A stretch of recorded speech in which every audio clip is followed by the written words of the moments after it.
periodically something happens or a coincidence of events happen that cause evolution to change to revolution. And we believe that in the tax arena, the US tax arena particularly, we are in such a period. The IRS estimate that there are 7 million Americans living outside of its border. Of those 7 million, they estimate that more than 6.5 million of them don't file annual tax returns. That position, obviously, for any economy at this point, for any economy particularly looking to raise revenues, is a very attractive one. And the IRS have been focusing on how to actually get access, because there is a problem. Although they know that these people exist, they know they're out there, they don't know who they are, they don't know where they are. So essentially, 7% compliance of that community. In the last decade, we have seen the advent of whistleblowers in the tax arena, some more famous than others. Bradley Birkenfeld, in 2007, walked out of UBS with a list of accounts and US account holders and presented it to the Department of Justice. And that started a new ball rolling. The next move that was made was the opening of a window of opportunity for people to come forward. In 2009, we saw a voluntary disclosure program that invited people to disclose their hidden assets. And it offered them protection from criminal prosecution, and it offered them limited penalties of around 20% of the highest asset value.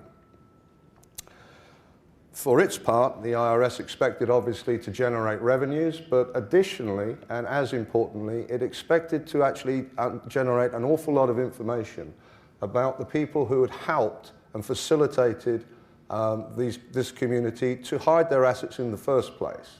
So apart from putting their affairs in order, everyone who went through that process was interviewed, to some degree interrogated, as to who were their bankers, who were their lawyers, who helped them set up the structures.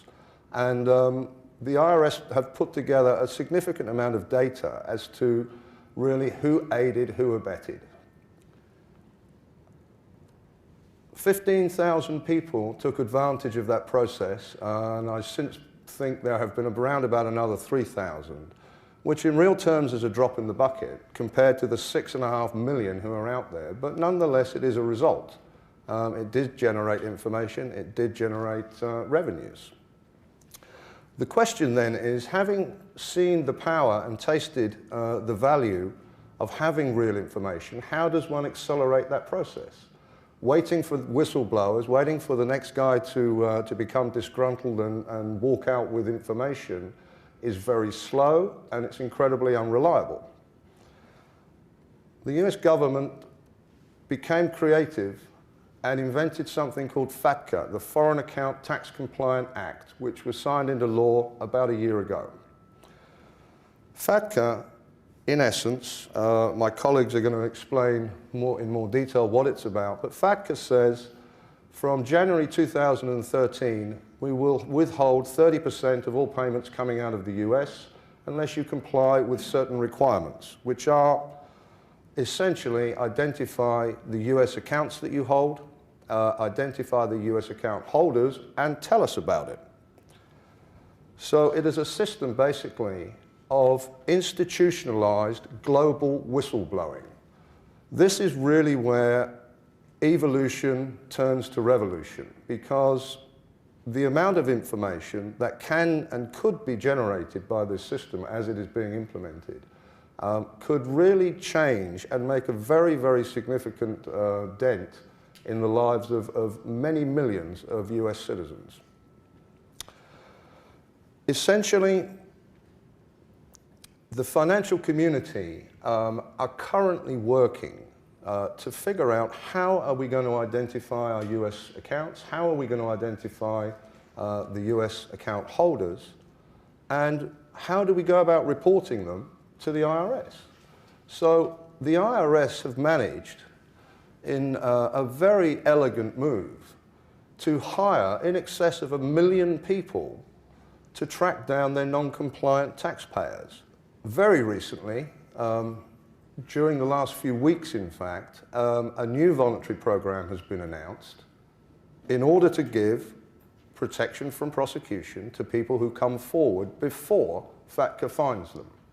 The IRS have repeatedly said that they distinguish very much between people who voluntarily disclose and those who they catch. And there is mounting evidence that this is true. Weekly, we see new cases of prosecution with fines and penalties running into the millions for people that have been caught by the system rather than disclosed within a program. Doug Shulman, who is the Commissioner of the IRS, has been actually quite vocal of late and has declared that if you are a US individual holding overseas assets, you must report them and pay taxes, or we will be increasingly focused on finding you.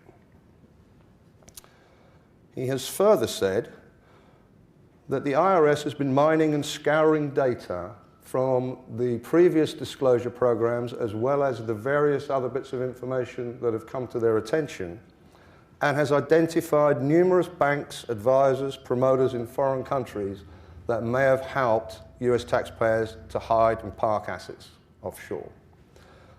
There is very clearly now a mechanism in which these words can and will be translated into action.